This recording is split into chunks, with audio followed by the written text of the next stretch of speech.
IMF ने चीनी की दरामद पर टैक्स छूट देने पर तहफ़्फ़ुज़ात का इजहार कर दिया। IMF हुकाम का कहना है चीनी की दरामद पर टैक्स छूट देने जैसे इक़दाम से $7 अरब कर्ज प्रोग्राम मुतासर होने का खदशा है। हुकूमत का मौक़िफ़ है चीनी की दरामद फूड एमरजेंसी के तहत की जा रही है। IMF के तहफ़्फ़ुज़ात के बाद हुकूमत ने चीनी की दरामद पर दी गई टैक्स छूट वापस लेने पर गौर शुरू कर दिया।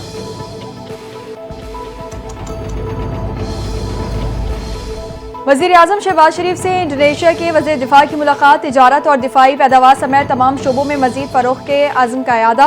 वज़ीर-ए-आज़म ने कहा दोनों ममालिक आलमी फ़ोरम्स पर एक दूसरे की हिमायती हैं। वज़ीर-ए-आज़म ने पाकिस्तान और इंडोनेशिया के माबैन दिफाई ताउन के मुआहदे के तहत जारी इक़दामात का भी जायज़ा लिया। दोनों रहनुमाओं ने मुआहदे के नफाज़ को तेज़ करने पर इत्तफ़ाक़ किया।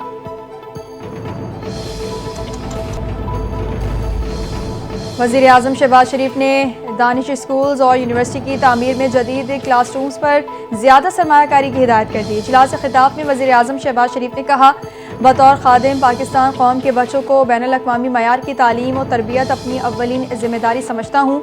दानिश स्कूल से मुआशी तौर पर कमज़ोर तबके के बच्चों की खिदमत का जो ख्वाब देखा, अल्लाह के बेपाया फजल से वो शर्मिंदा ताबीर हो रहा है। पूरे मुल्क में दानिश स्कूल्स के क़याम से हज़ारों बच्चे मुस्तफ़ीद होंगे।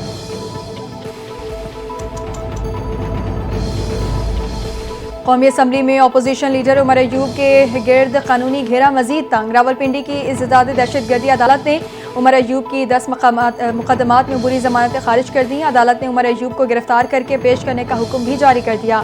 फैसला अदम पैरवी की बुनियाद पर सुनाया गया। तमाम मुकदमात 9 मई के पुरतशद्दुद वाक़यात के सिलसिले में दर्ज किए गए थे। उमर अयूब को मरकज़ी किरदार करार दिया गया था।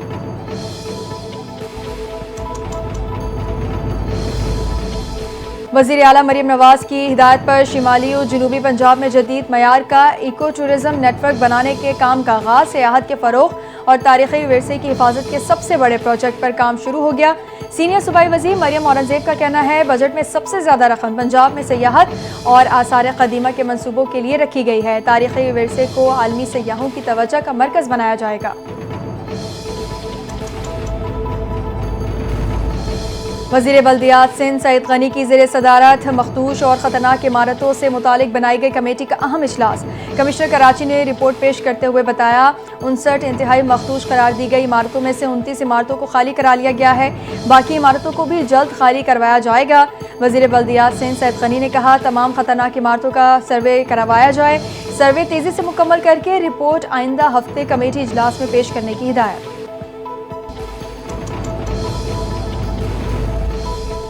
पाकिस्तान रेलवेज़ ने मुसाफिरों की सहूलत के लिए जदीद टेक्नोलॉजी की हामिल बिजनेस ट्रेन मुतारिफ करवाने का फैसला कर लिया। वज़ीर-ए-आज़म शहबाज शरीफ जदीद ट्रेन का इफ्तिताह 19 जुलाई को लाहौर स्टेशन पर करेंगे। रेलवे हुकाम के मुताबिक कराची और लाहौर के दरमियान पहले से चलने वाली पाक बिजनेस ट्रेन को अपग्रेड किया गया है जो 28 नई डिजिटल चाइनीज़ कोचेस पर मुश्तमिल होगी।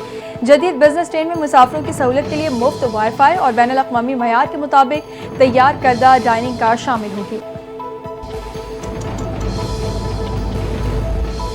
महंगाई की चक्की में पिसे अवाम पर एक बार फिर पेट्रोल बम गिराने की तैयारी। मुल्क में आइंदा 15 रोज के लिए पेट्रोल और डीजल की कीमतों में 6.5 रुपये फी लीटर तक इजाफे का इम्कान।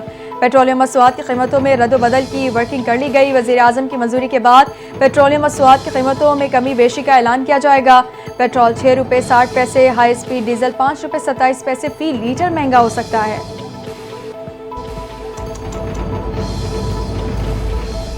कौमी क्रिकेट टीम T20 मैचेस की सीरीज के लिए आज रात बांग्लादेश रवाना होगी। दौरा बांग्लादेश में कौमी टीम 3 T20 इंटरनेशनल मैचेस खेलेगी। पहला मैच 20 जुलाई को होगा। कौमी टीम में ज़्यादातर नौजवान प्लेयर्स को मौका दिया जाएगा। Mike Hesson coach Shane McDermott fielding, Grant Luden strength and conditioning coach और सैयद चीमा मैनेजर की जिम्मेदारी अदा करेंगे।